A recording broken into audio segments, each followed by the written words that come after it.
in him. The Passion of our Lord Jesus Christ according to Matthew. Glory to you, O Lord. Then one of the 12, who was called Judas Iscariot, went to the chief priests and said, "What will you give me if I betray him to you?"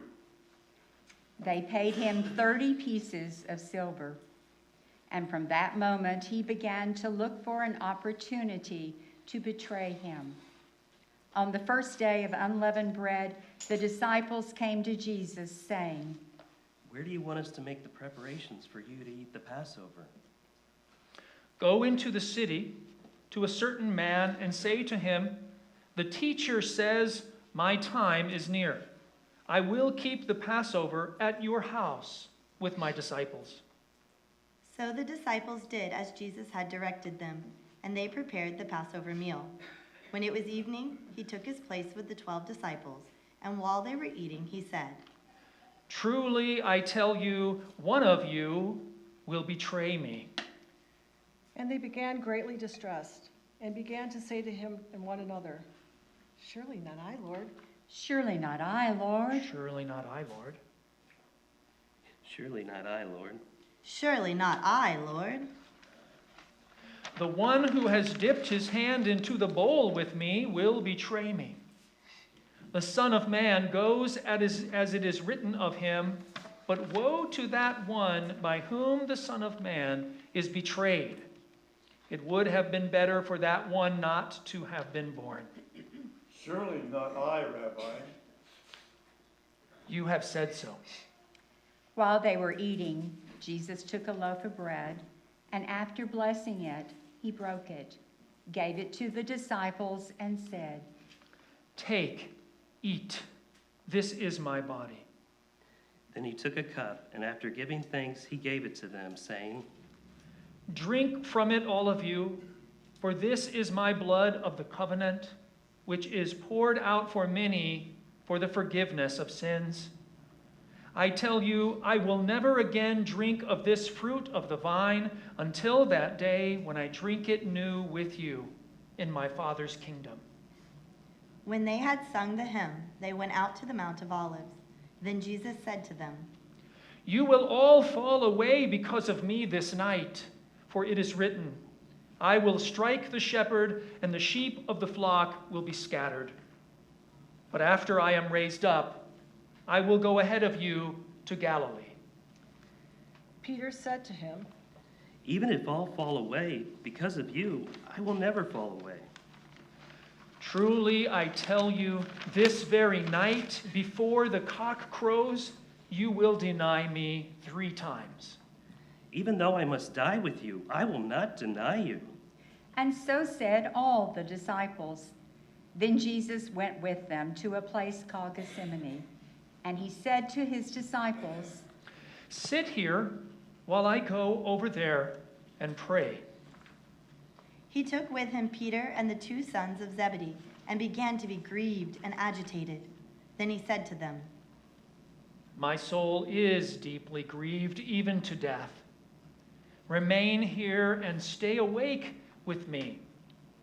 and going a little farther, he threw himself on the ground and prayed. "My Father, if it is possible, let this cup pass from me, yet not what I want, but what you want." Then he came to the disciples and found them sleeping. And he said to Peter, "So could you not stay awake with me 1 hour? Stay awake and pray that you may not come into the time of trial. The spirit indeed is willing, but the flesh is weak." Again he went away for the 2nd time and prayed, "My Father, if this cannot pass unless I drink it, your will be done." Again he came and found them sleeping, for their eyes were heavy. So leaving them again, he went away and prayed for the 3rd time, saying the same words.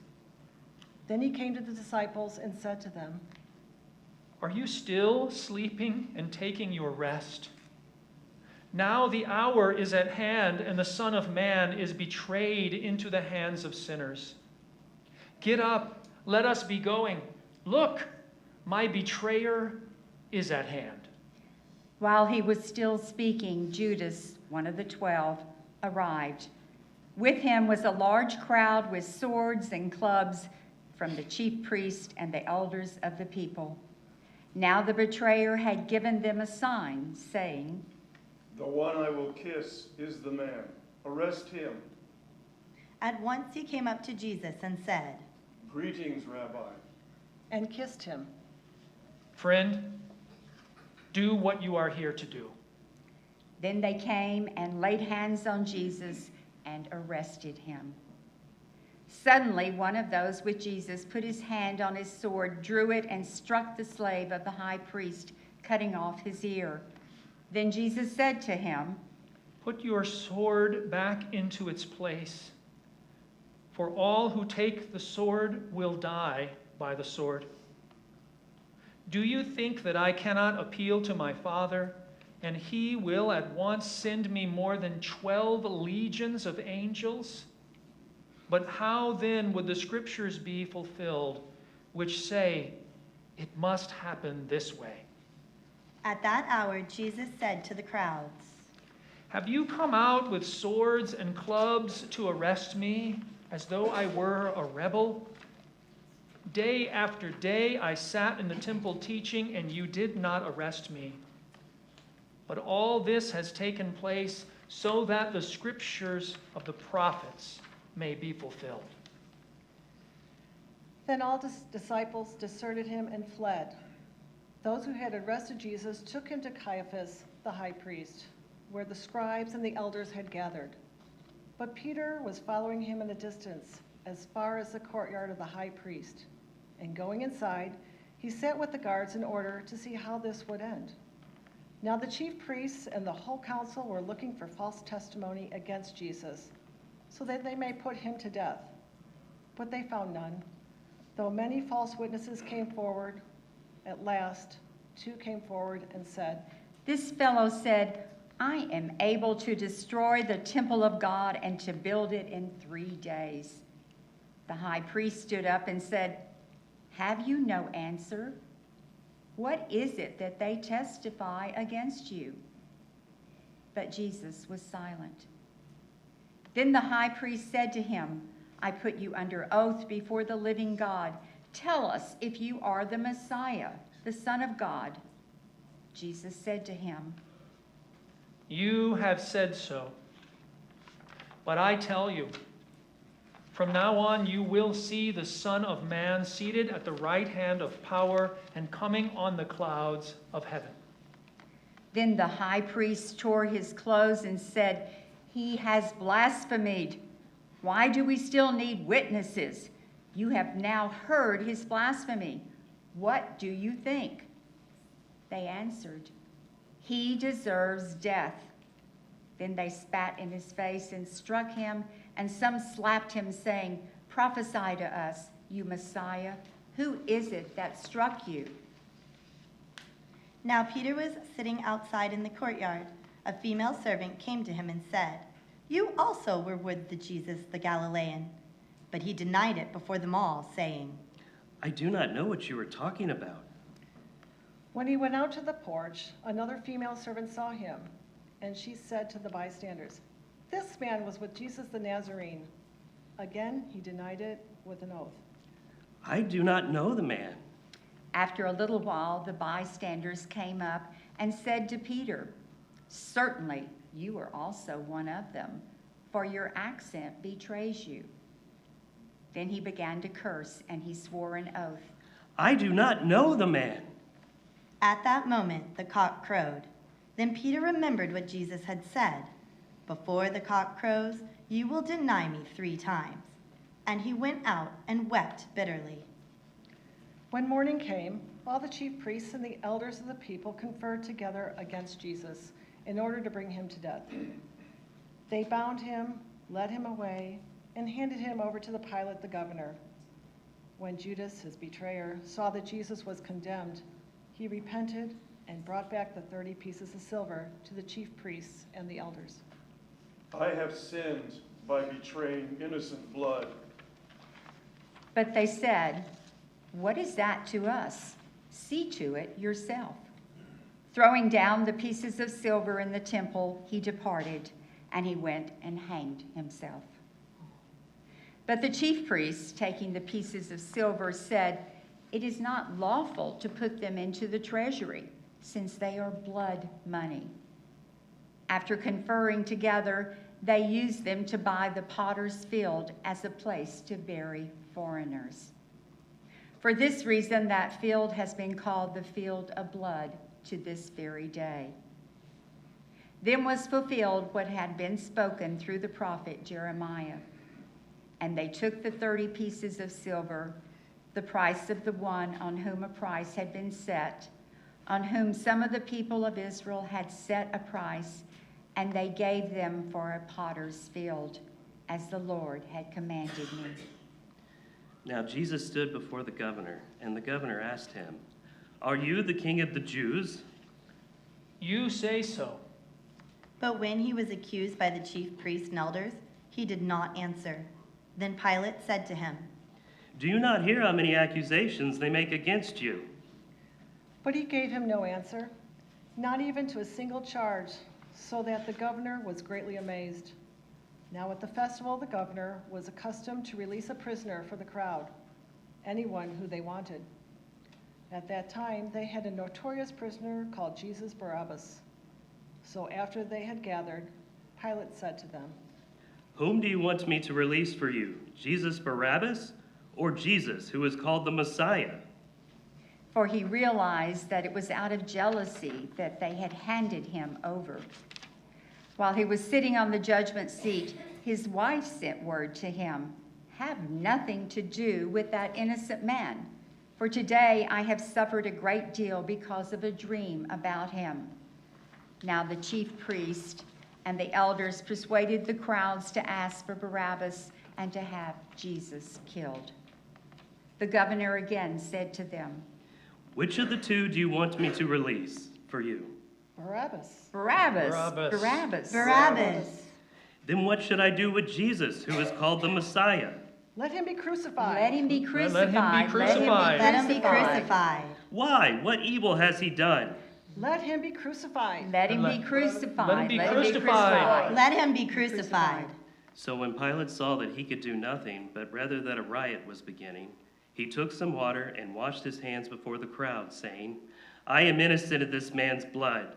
See to it yourselves." Then the people as a whole answered, "His blood be on us and on our children."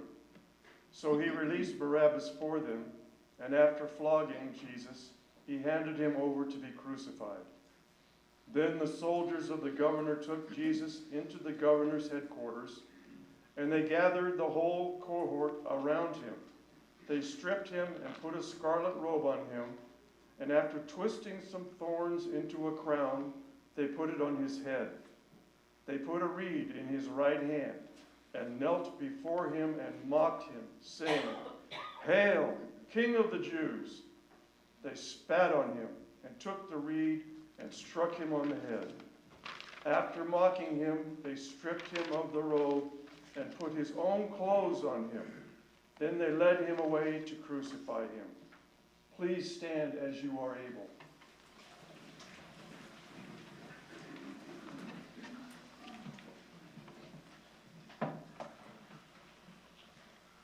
As they went out, they came upon a man from Cyrene named Simon. They compelled this man to carry his cross. And when they came to a place called Golgotha, which means place of a skull, they offered him wine to drink, mixed with gall. But when he tasted it, he would not drink it. And when they had crucified him, they divided his clothes among themselves by casting lots.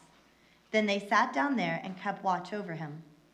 Over his head they put the charge against him, which read, "This is Jesus, the King of the Jews." Then the two rebels were crucified with him, one on his right and one on his left.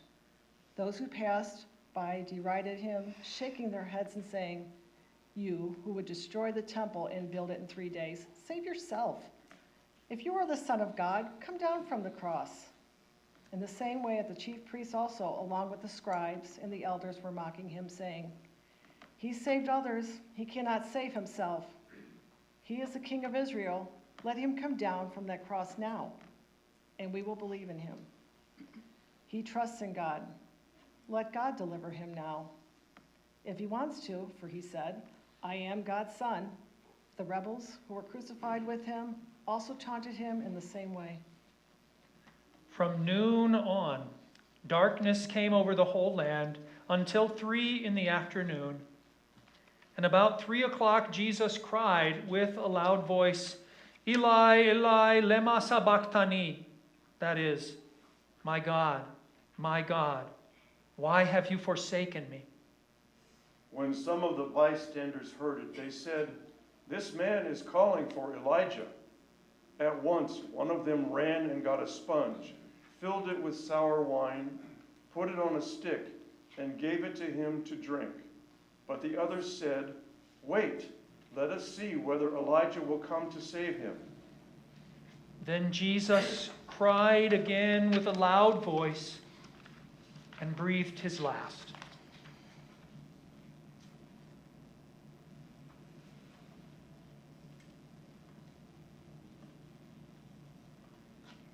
At that moment, the curtain of the temple was torn in two, from top to bottom. The earth shook, and the rocks were split. The tombs also were opened, and many bodies of the saints who had fallen asleep were raised. After his resurrection, they came out of the tombs and entered the holy city and appeared to many. Now when the centurion and those with him, who were keeping watch over Jesus, saw the earthquake and what took place, they were terrified and said, "Truly, this man was God's son." Many women were also there, looking on from a distance. They had followed Jesus from Galilee, ministering to him. Among them were Mary Magdalene, and Mary the mother of James and Joseph, and the mother of the sons of Zebedee. When it was evening, there came a rich man from Arimathea named Joseph, who also was himself a disciple of Jesus. He went to Pilate and asked for the body of Jesus. Then Pilate ordered it to be given to him. So Joseph took the body and wrapped it in a clean linen cloth and laid it in the new tomb, which he had hewn in the rock. He then rolled a great stone to the door of the tomb and went away. Mary Magdalene and the other Mary were there, sitting opposite the tomb.